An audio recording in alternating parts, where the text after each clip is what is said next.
All right. All right. So today we're going to be reacting to the Fallen of World War II. This is more of a historical perspective of the deaths, the amounts and everything of World War II. Because we hear the numbers and we see the conflict, but we don't really get the actual magnitude of, the actual effect it had. How many people were lost at a certain period of times, and it's a lot of people. So we're going to be checking it out. Hopefully you'll learn something. Yeah, well, maybe. And get a better perspective on the war. All right. I might learn something here. The average lifespan of an American is 80 years. And an 80-year-old today was 10 when World War II ended. 4 when it began. A soldier who saw battle would have to be in his late 80s, at least today. Generals, political leaders, the decision makers of the war, few are still with us. And over the past few decades, we've seen authors and filmmakers rush to capture stories from survivors before this connection of memory is lost.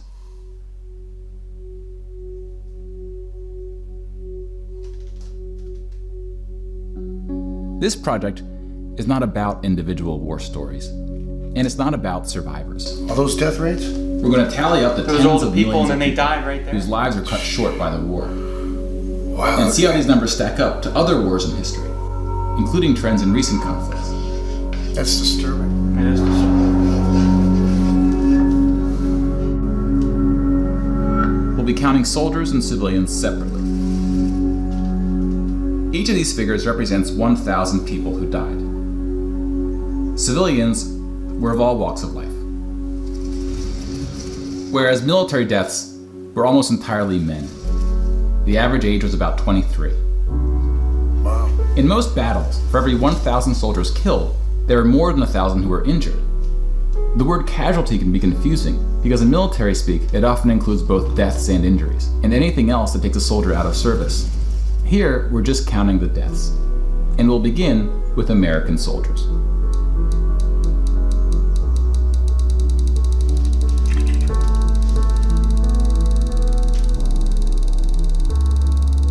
Over 400,000 died. 4,000?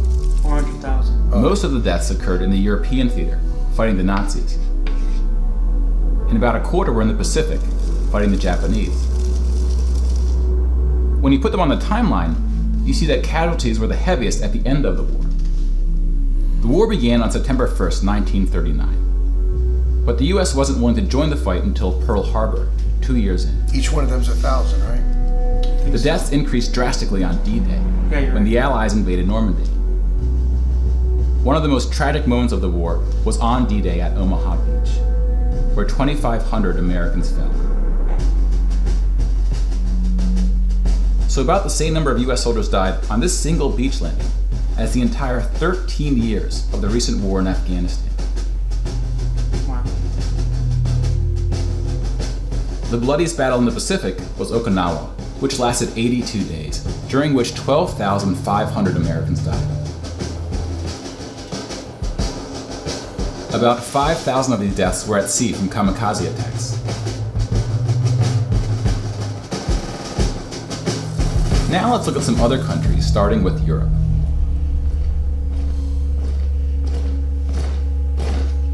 Germany started World War II when it invaded Poland. Poland ultimately lost 200,000 soldiers in the war. Wow. Most died after the invasion while the country was occupied by Germany and the Soviet Union. Germany, meanwhile, lost just 16,000 in the invasion of Poland. The Nazis went on to invade and conquer other countries, including Denmark, Belgium, the Netherlands, France, Greece, and Yugoslavia. France surrendered, but after losing 92,000 soldiers in the Battle of France. Oh my goodness. Over 200,000 ultimately fell, which includes deaths in POW camps, French colonies, and other fighting. Yugoslavia suffered almost 500,000 military deaths. The initial invasion brought relatively few casualties on both sides, but the deaths mounted under Nazi occupation due to guerrilla fighting, civil conflict, and mass executions. The Nazi invasions were swift, with relatively few German losses. Even the Nazi commanders expressed surprise at their success. And then we have the United Kingdom and the United States, who were not invaded but took the fight to the Nazis. Britain lost about the same number of soldiers as the US, which includes the British colonies. Germany lost about 500,000 soldiers fighting the US and Britain in what is known as the Western Front, which took place in France and Belgium.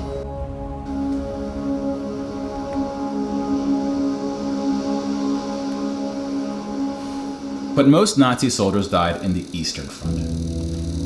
Germany's unsuccessful invasion of the Soviet Union. Well, that's what happens. You go against the Soviet Union. Are staggering. The most famous battle of the Eastern Front, and but they perhaps almost the lost turning the same point in the amount. European war, So what did was they gain Stalingrad. out of it? The German 6th Army successfully took Stalingrad, but then got surrounded by the Soviets and cut off from food and ammunition. Surprised they had that many Nazis troops to go would against the ultimately die Soviet in Union Stalingrad. and us at the same time. Another 100,000 were taken prisoner, of which 6,000 would ever return. POWs had a low survival rate throughout World War II, and it was particularly grim in the East. When you include these POWs, roughly the same number of Germans died in Stalingrad as all the Western Front fighting against France, the UK, and the US. And though Stalingrad was a victory for the Soviets, they suffered almost twice as many losses as Germany.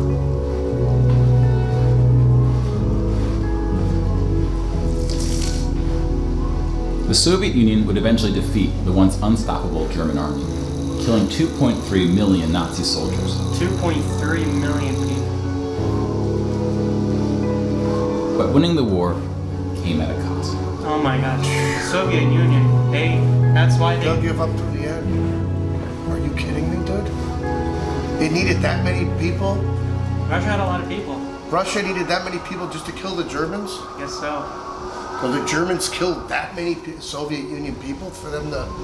I don't see how that's possible. I didn't see it either, but... Oh my gosh.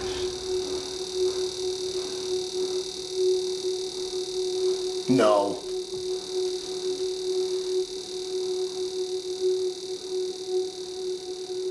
There's a glitch in the system. There's a glitch. Stop the video. 8.7 million is the official tally by the Russian military, a hotly disputed number. Some studies have calculated as many as 14 million dead. By the Germans. To complete the count of European military deaths, we need to add German deaths from other fronts, including the North and Africa, as well as deaths from other Axis powers allied with the Nazis, Hungary, Romania, and Italy. Yeah. When you put these European military deaths on the timeline, it looks like this. You can now interact with the chart to learn more. And now we switch to civilian deaths in Europe. And the Soviet Union, they got hit hard. But they pushed through and they fought back and they got to Berlin and they defeated Germany. So, that's why a lot 6 of people... million Jewish people were killed in the So they Holocaust. really defeated Germany. Yeah, they've got... before us, Yes, really, then. basically, yeah. We really... Japan If you separate this by country, you see that about half, 2.7 million, But that was the plan. We did that. 700,000 were That's what we worked Soviets, together with them for that followed to by make that Hungary happen. and 17 other countries.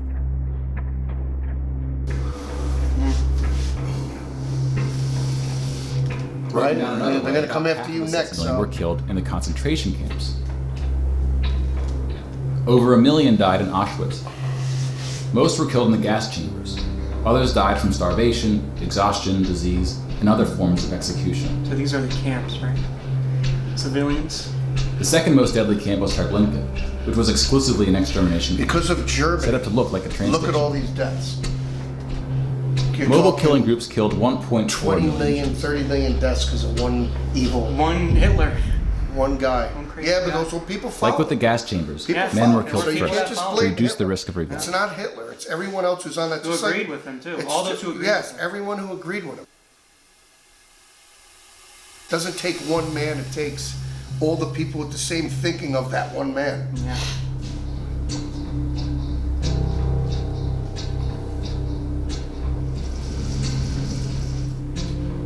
The Holocaust also includes non-Jewish deaths.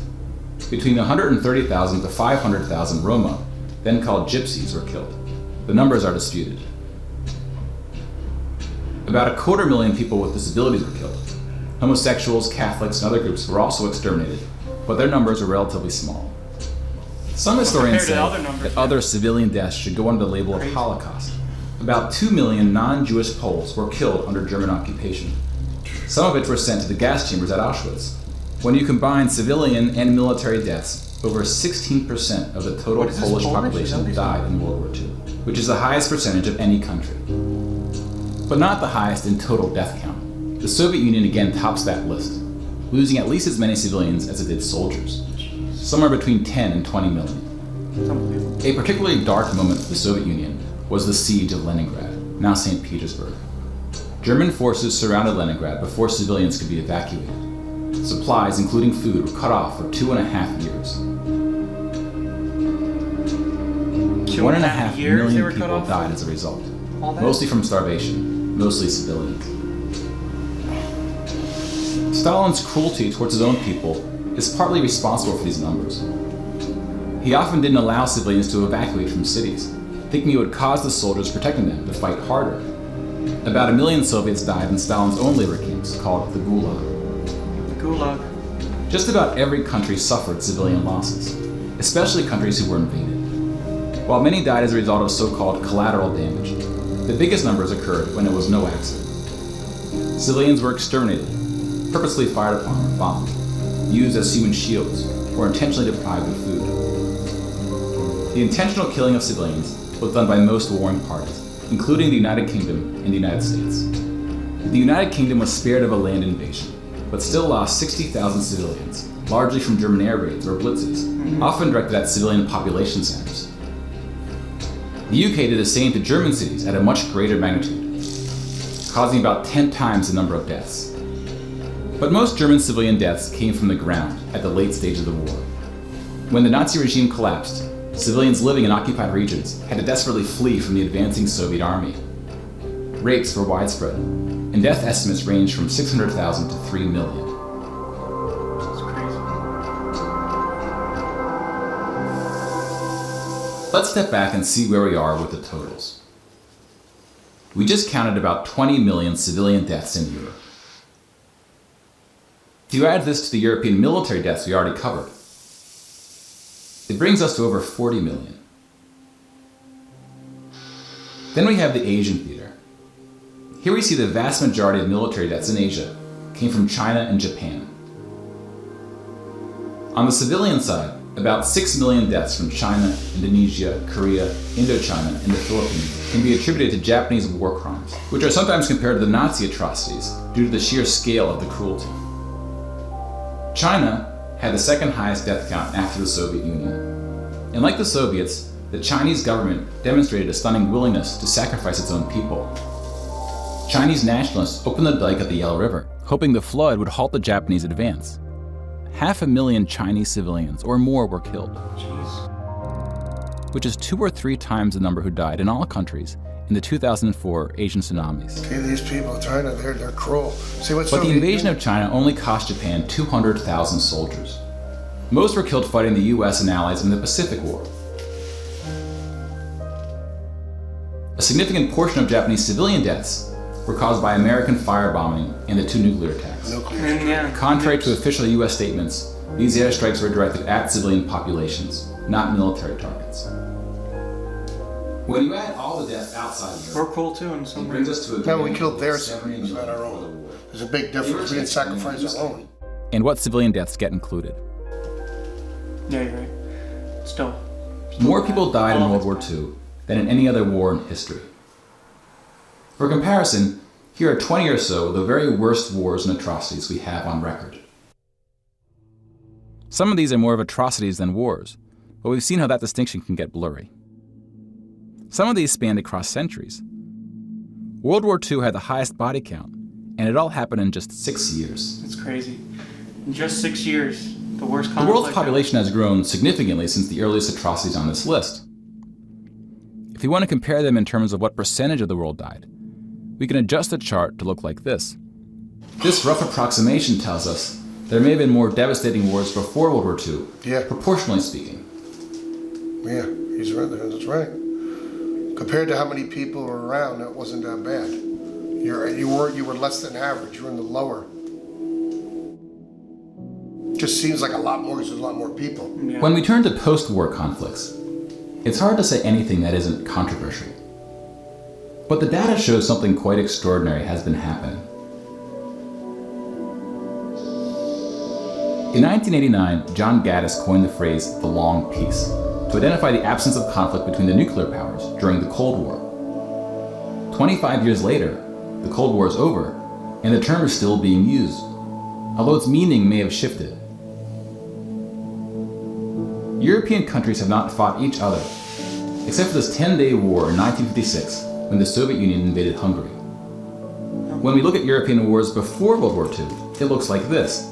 They tend to be more frequent as you go back, though smaller in scale. And the largest 44 economies of the world have not battled each other since World War II. Rich countries have fought poorer countries, like the US versus Iraq, but rich countries have not fought other rich countries. Such a period of peace between the so-called great powers hasn't been seen since the Roman Empire. To many, peace is too strong of a word. Wars have occurred since World War II, and they can be grouped into these 4 categories. We don't see colonial wars anymore. We've already noted that interstate wars between rich countries have not occurred at all, and here we see wars involving smaller economies have tapered off. That leaves civil wars of 2 types, with and without foreign intervention. And this is what these battle deaths look like alongside of World War II. More people died fighting in World War II than in all the wars since. And again, we can't forget about world population, which has almost tripled since World War II. If we scale these numbers to show deaths in proportion to world population, showing the likelihood that a person on Earth dies in battle, the downward trend becomes even more pronounced. Now, this isn't to infer anything about why this trend is occurring. That's a discussion for another day. It's occurring because we have. You can now nuclear interact with weapons. this chart to explore what conflicts are behind the totals. God Now, bear in turned mind, good. we're just looking at battle They deaths, know here, we not will all civilian be deaths. dead. But those two are in Yeah, decline. we all Everyone will be dead if We all someone knew. went Peace there. and went to is a war. difficult thing We to had measure. nothing left. Even if one person. It's a bit like knows, counting the people who it's gonna didn't be in die the atmosphere in and wars that everyone's never gonna die. happened. You're not going to survive. We give such importance to the word peace, but we don't tend to notice it when it occurs, or report on it. Sometimes it takes reminding ourselves of how terrible war once was to see the peace that has been growing around us. Of course, this trend may not continue, That's when the and it's video not we clear made how tells looking us. at these charts can help us make the right decisions to ensure that it does. But the longer the long peace grows, the more significant it becomes. So if watching the news doesn't make us feel hopeful about where things are heading, watching the numbers might. 2005, 2006, 2007. That's a second. Every second. Millisecond? Every second counts. All right. Is that it? That was pretty good. Yeah. Now, from the ending there, it kind of makes you realize, You want to cry. yeah. But also, in World War I, they used the term the war to end all wars, but in reality, it wasn't until World War II where that statement actually was real. That World War II was the war to end all wars, but people just didn't know it.